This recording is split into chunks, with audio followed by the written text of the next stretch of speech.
Hello. Welcome to the first official episode that I'm going to grab off of Wikipedia. First one was just to get the baseline, so I built this bog standard car. Turned out to be 5 Series, Toyota, whatever. So clicking random page leads me to Tony Hawk's Pro Skater 3, which leads me to Grand Theft Auto 3, and I'm thinking, perfect, there's cars in Grand Theft Auto. I'm sure I can find something that equates the cars from that game to real life counterparts.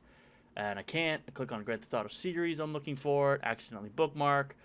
Can't find anything relating to the cars from the series, so I click into San Andreas because I know a lot of the cars from there, and that leads me. I see the Banshee, and I go, you know what? I could do the Banshee, but I want to see a page specifically about a car before I actually do it. Click into Midnight Club because it's also made by Rockstar. I see the cover from Midnight Club 3, right underneath it, Cadillac DeVille, because it's from the cover, so it's listed there. Now, it has every generation on this page, so I just picked one that I liked the most, which is the 5th generation, and that's the one I'm actually going to build. So I go in, I pick the body style that looks most like it, I look around, see if there's anything else bigger, and I go steel, ladder, basically everything big American luxury car. I go V8, 60 degree, push rod, cast iron, just big, burly American muscle. I've actually put the CCs up to what the actual Cadillac is, just, for whatever. The actual Cadillac had 180 horsepower, and mine turned out to have just a little bit more, so it was kind of okay. Just clicking on through standard basic parts, nothing too complex, nothing too wild here. Yeah, so mine ends up having 200 or 199 horsepower and 241 pound-feet of torque. And it sounds burly, and that torque comes on fast. So this has got some power to it. This has got some low-end push to it and some decent grunt. And then I go through, I actually changed the transmission after this to a 4-speed because the 5-speed was too long of a transmission, so I had to change that up and change the gear ratios a little bit. I think I do a clip later on where I show that. But I do luxury interior, basic 90s safety, and super, super soft suspension. Like, everything on this car was comfort. If it had a comfort option or a luxury option, I selected it. Then I just had to shape the body, which actually took me a while because it looks like a Monte Carlo. Like that's what I originally think when I see this body style. So I just had to kind of make everything a lot more square and a lot more flat. I knew I wanted to run with those headlights because it looked exactly like the Wikipedia photo. And then I kind of just covered it in chrome. I think that's supposed to be a bumper bar, but I just used it as my grill piece. That's iconic Cadillac grill. Turn signals match the headlights, so it's perfect. I actually really like the front end of this car when it's finished. So yeah, I was actually really happy that I got this car as my first Wikipedia car because it's kind of it's a trope in cars, like the big American luxury Cadillac. So I was very happy to get that as my very first car. Nothing too complex, nothing too wild. I tried to do the chrome pieces on the back for the brake lights with these big dumb things, but I hated the way that looked.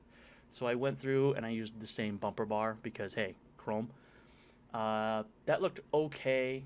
I believe I changed it near the end. Then chromed out the bumper. Later on, I figured out that you could actually just paint the bumpers chrome, so I deleted that. Used bumper or license plate Elite because, top of the line, Elite. I really wanted to do the skinny vertical brake light or tail lights that the Cadillac had, so I really wanted to try and incorporate that. Yeah, so I changed out the chrome here just to something smaller that I could actually put the brake light on top of, because the problem with the other one is they stuck out the correct amount, but I couldn't mount the brake light to that, and that became an issue for actual style. I looked at it here and I went, those are too wide. Again, looking Monte Carlo. I'm going to make it very thin. And then I kind of added these other lights just to really change the way the back looked, because it still looked a little bit too American muscle to me and I needed to make it fancier. So I just stuck those on there just to kind of change the look, and it really did. Mirrors, standard stuff. Antenna. I wish that there was a fold-away antenna because I know Cadillacs from the 80s all had that. Front plate. I couldn't get the front plate to spawn there, so I just gave up and went to the other part. I had the exhaust sticking out the back, again, 2 muscle car, so I just kind of decided to hide them underneath. Just like that, just so they can peek through if you see them, if you're looking for them. Yeah, just adjustments to the back. So I added this. I don't know what the hell this is, but a lot of Cadillacs had it. I think it might be a TV antenna or a cell phone antenna, so I just decided, you know what, screw it. Sticking it on the back, whatever the hell it is, it's there. So this is actually where I discovered I'm just going to make everything chrome, all the trim, and then I figured out, oh, I could just make the bumpers chrome. That's nice and easier and looks better.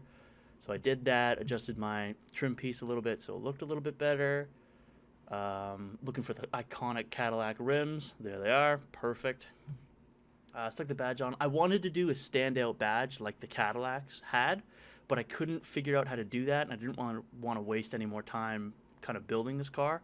So I just gave up on that, and I just stuck it right to the grill, which I think, I mean, it looks decent enough. I kind of tried to make it big, see, trying to make it stand out, but you know what? It's fine. I can just stick it to the grill. It looks decent enough. So yeah, pretty happy with how this turned out. Oh, I really love this. I forgot I did this. So I actually delete this trim and I go for that bumper bar again, the one piece that I've used all over this car. But I lined the body line, and it really made it look like a luxury car. Like, it really improved it. Just like the overall visual style of it. And I actually mirrored it, and then I put it on the bumper as well, just for a little bit of flair. And I really liked what it did to the visual of it. Like, it cut the bumper in half. It made it look more complex and more luxurious. So yeah, these are the stats of just kind of what I ended up with after I was messing around with it. I didn't actually touch the motor too much because it already had 200 horsepower and was kind of not knocking or doing anything weird, so I just left it. But transmission, wheels and tires, suspension, I messed with all of that, and then I did a bunch of testing through the test track just to make sure that it was decent enough to kind of race. Overall, I love the way this looks. I wish I could do a white vinyl roof on it, but I couldn't. If there's a way, I'm sure there is with mods and whatever, but I didn't end up doing it. Lap time, driving this car, oh my god, this is a boat. I love it. I was not expecting, like, this much softness and this much variation from the other car. I thought, okay, well, I'm importing cars from a different game into BeamNG. They're probably all going to be kind of similar. Not at all. This car is entirely different to drive.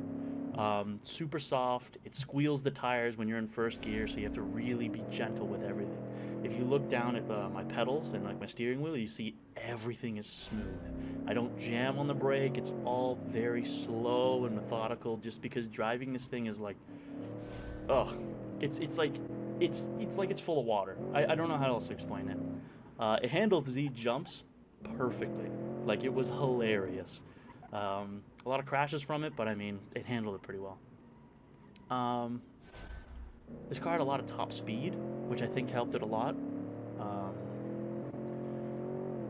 It sounds good too. Didn't lift for the. I lifted a little bit for that corner. On some of the runs I didn't lift that, but on the best lap time I got, I guess I did. Braking super early because this thing weighs 4 fucking tons. A little bit of a slip out. This was my best lap, and that happened on my best lap. Like, I couldn't get a lap that was completely clean because it was just so wonky and mushy and soft that it was just impossible to get it to actually control. Coming up on the last couple corners here. This corner sucks just because it's curb and then curb. So I just opt in to hit the first curb. I actually hit both curbs, wow. I always opt in to hit the first curb though, because then I kind of know what I'm dealing with instead of accidentally hitting the second one and spinning out. Final turn here. I realized this course is a lot of uphill.